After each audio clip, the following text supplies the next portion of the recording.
All right, beloveds, we have the moon card, and it's so appropriate. I woke up this morning asking Alexa, do full moons give you a ton of energy? And yes, this is a time of honeymooning, meaning we are in the eclipse season. So this couldn't be more appropriate. So maybe you're feeling a surge of energy as well.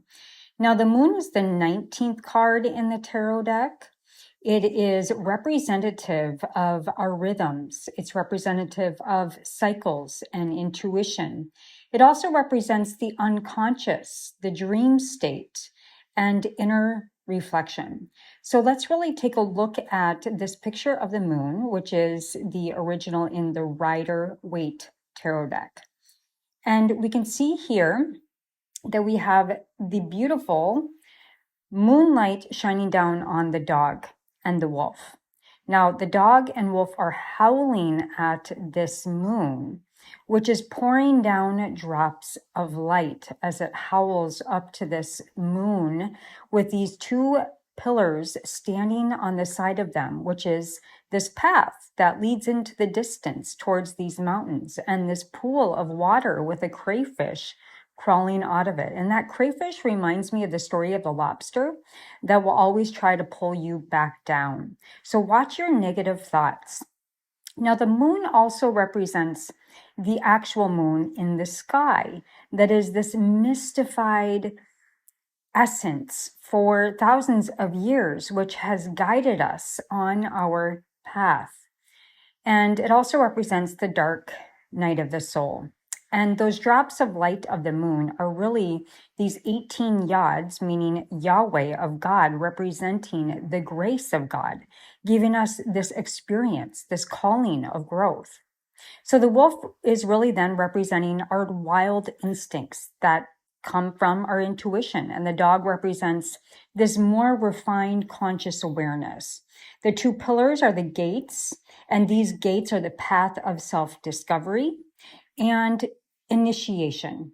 So this path that you see represents your journey within, facing the unconscious and the suppressed emotions from the past, where the water represents our unconscious mind to allow the flow to fully pour out of us as our most primitive self and expansion. And so this moon is really ruled, if we even look at the mythic of the goddess, which is the selenite of the moon, the rock selenite. And Kabbalistically, this moon actually sits on the path of the tree of life, which represents this intelligence that we gain from the body of consciousness.